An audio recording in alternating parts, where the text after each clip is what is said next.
Hey, this is Ash Ketchum. Radio Times Gaming. I choose you.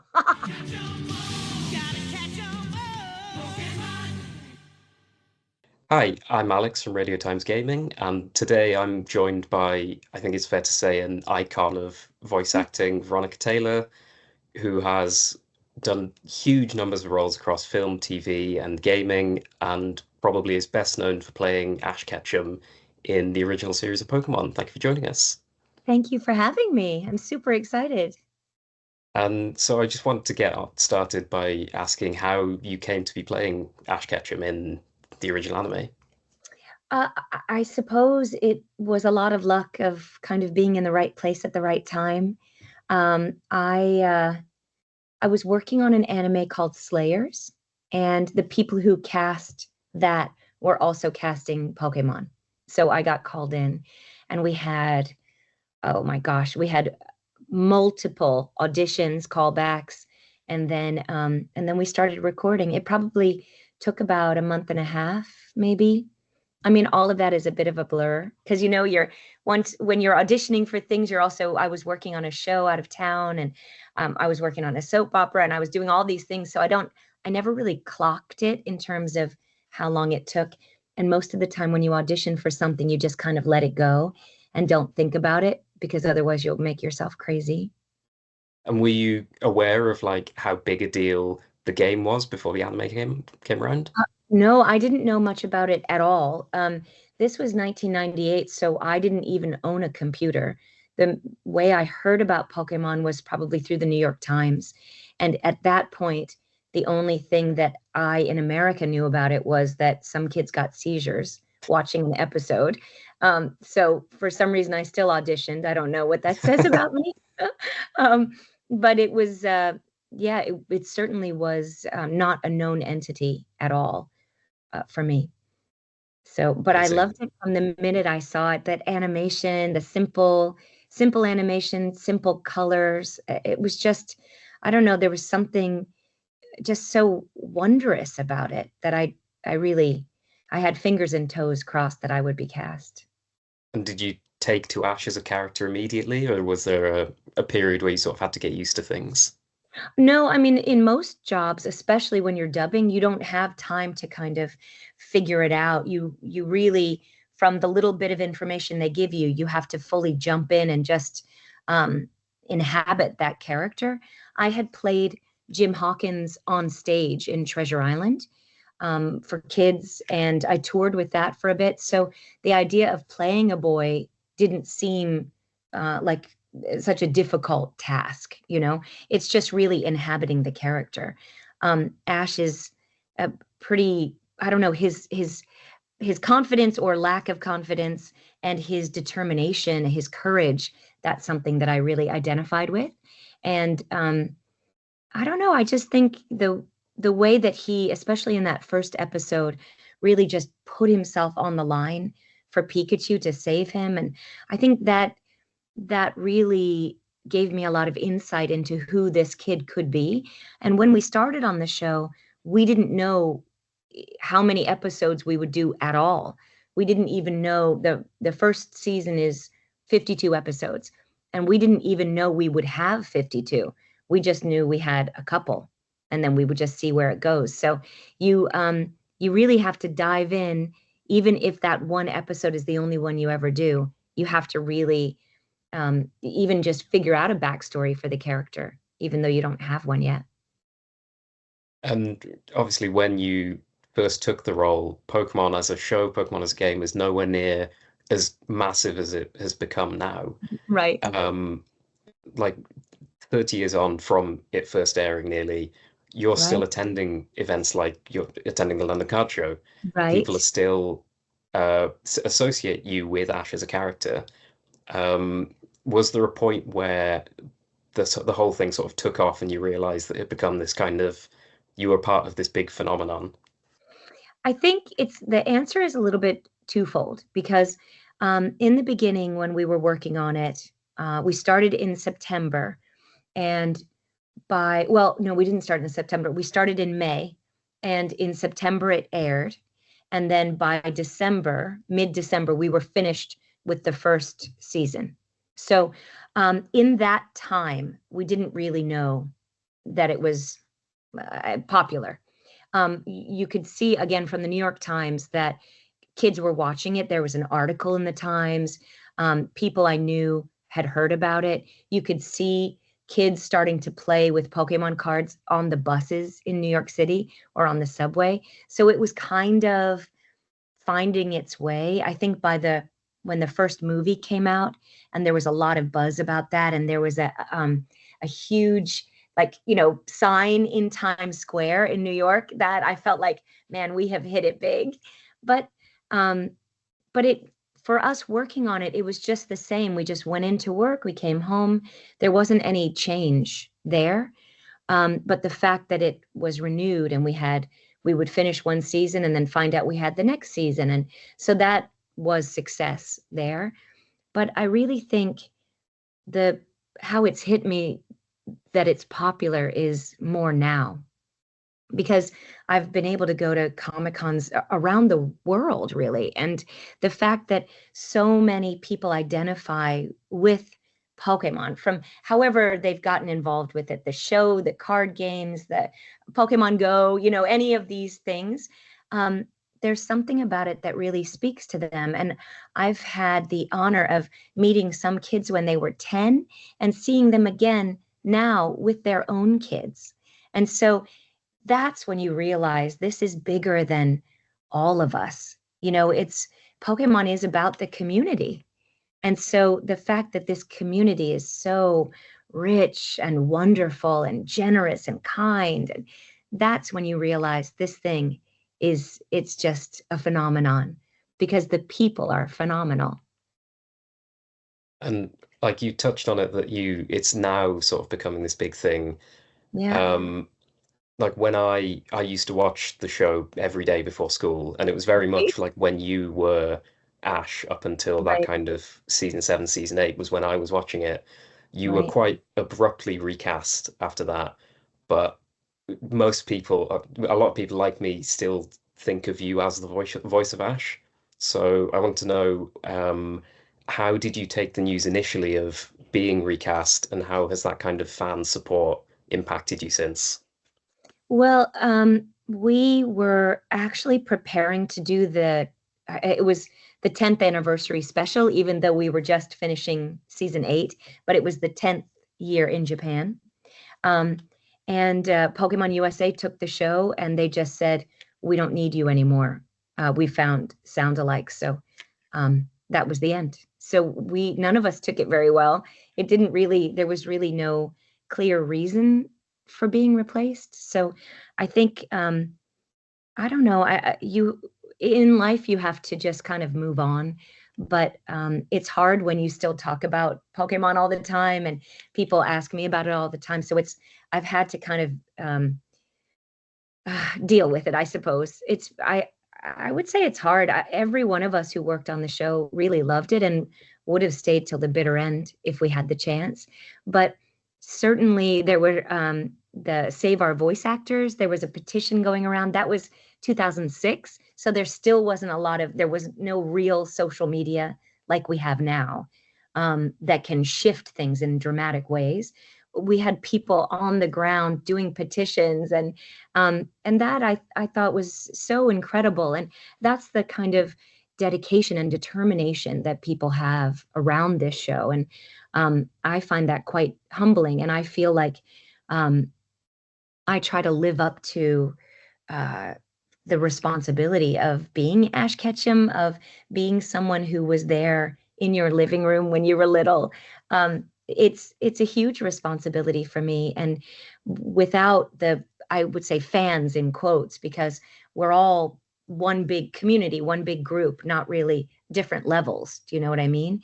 But without that support, without being able to talk to people like I said, in all different countries, to really reach out and keep connecting, it would be incredibly sad.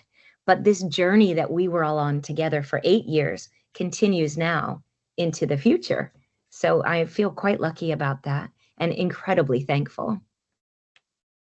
Yeah, I mean, I remember they added the first few series of the show onto Netflix a few years ago, Yeah. and everyone I knew, I was at uni at the time, everyone I knew was just like, "Oh, we can watch Pokemon on Netflix now." Yes. People in their early 20s studying all sorts of things, just gathering around the TV watching this show Yeah. from 20 years ago. And Yeah. so, yeah, the impact of it is just incredible. It's such a comfort show too, and you can kind of just fall back into being 10 when you had basically limitless possibility. And in the middle of, especially when you're at university and you have all that stress and you're trying to, really cram in all that knowledge, and you can just go back to the time when all you had to do was have a backpack, a pair of underwear, and a Pikachu, and you can just set out with a couple friends and become your very best. A little easier than studying hours and hours. Yeah, a little bit. Yeah.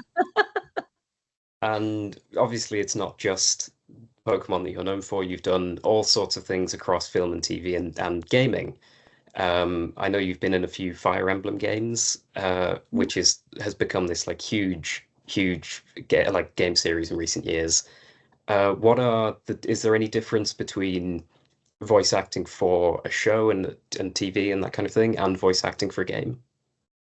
Yeah, I mean, there's you the basic thing that you're called upon to do is act. So all of that is the same, but the boundaries put around it are different. So when you're dubbing something, you have to fit the lip flap. So the script is adapted um, to the lip flap, and then when you're in the booth, you kind of figure it out a little bit more to make it make sense. Um, when you're doing a video game, you you're still usually alone in the booth, and you're just doing all the lines. Sometimes you have no context. At least with an anime, you can see the script, so you know what the person before you said. In many times in a video game, you don't. You just have your lines, so you don't really know how they're being used or what the context is unless the director can inform that. Video games, you have a lot of just random falls or jumps or hits or dying, all of those things that are again random. So you have to really engage your imagination in a different way because you have to see the character doing all of that, even though for the most part you just have a picture when you start the session, and you have to keep that picture in your head. um, Audiobooks, you're reading, you prep the book, and then you do all the characters like you're reading out loud in the moment. So you don't have any like in anime, you do one character all the way through and then the next all the way through.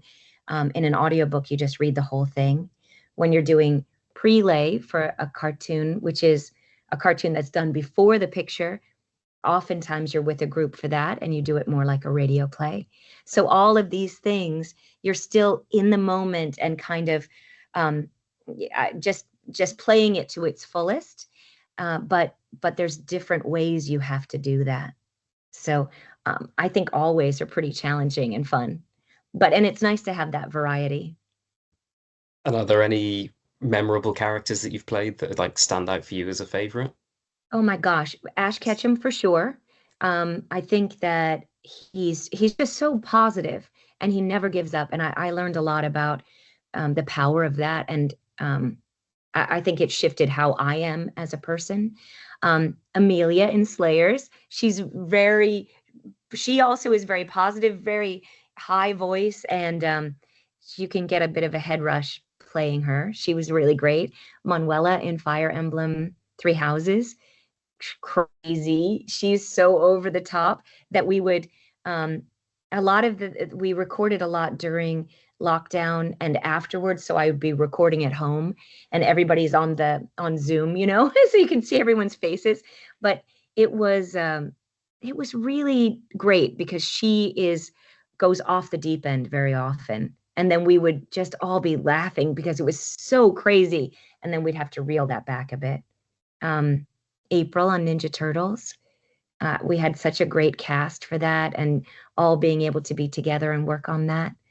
I don't know. I kind of like everything that I work on. But there are those that really do stand out. And I was initially going to ask you about L.A. Noire. which apparently you did not you did not work No, on. I didn't do that, but on my IMDb and Wikipedia, I'm not able to change. I go Yeah, in and change things, and it doesn't allow me to do that. So I have some things listed that are not true. So yeah. it's always better. I always prefer people asking me about it because that is definitely not me, although it's a wonderful voice.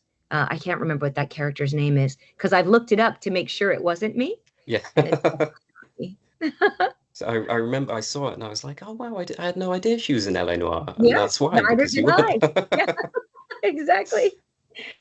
And so to maybe get a bit more serious, Mm. it's not a great time for voice acting in the industry at the moment. There's kind of uh, not great pay for a lot of people. There's the threat of AI as well. Do you have any advice to aspiring voice actors who want to break into the industry? Well, one of the greatest acting teachers I ever had said, if you if you can do anything else than be an actor, do that. Because as I would say, the highs are high and the lows are low. Nowadays, it's very hard to kind of, even being in the industry, it's hard to get work because of strikes. Even in dubbing, they're trying to use AI, um, all of that. So I think it's really difficult to get work. On the other hand, if you want to be an actor, the same as if you want to be an artist or a musician or a dancer, you have to just apply your craft. You have to study, you have to work, and just put yourself out there because there's nothing better than working on something that you're passionate about. But I do think studying is your best way to go. I have a Bachelor of Arts in acting and a Master of Fine Arts in acting. That I use those skills every day at work because half the time you don't have time to prepare. So you've got to really like attack the script in a second and figure out your objectives and all of these things so you can really play it. Um, I don't know, it's hard. So study, learn who you are and how to best use what you have. Make a good demo, not at home, go somewhere so that someone can coach you and find some material that best showcases what you do. Because also nowadays, all you do is send out your MP3 that has your demo. So do about a minute or a minute and a half of what you do best. If you do impressions, put that on a second. Keep that separate from just different vocal types. I think all ages is a good thing to have on there. If you do audiobooks, put that on a separate. If you do commercials, put that on a separate one so that casting directors don't have a huge imagination. So you really want to give them what they want. If they want animation, you have an MP3 for that, a demo reel for that. So that's your best bet there. Amazing. And like, just from like final question, just from Mm.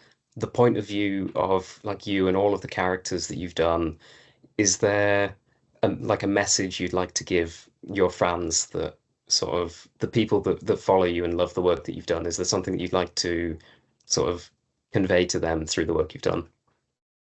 I think that I have been I decided I wanted to be an actor when I was 5.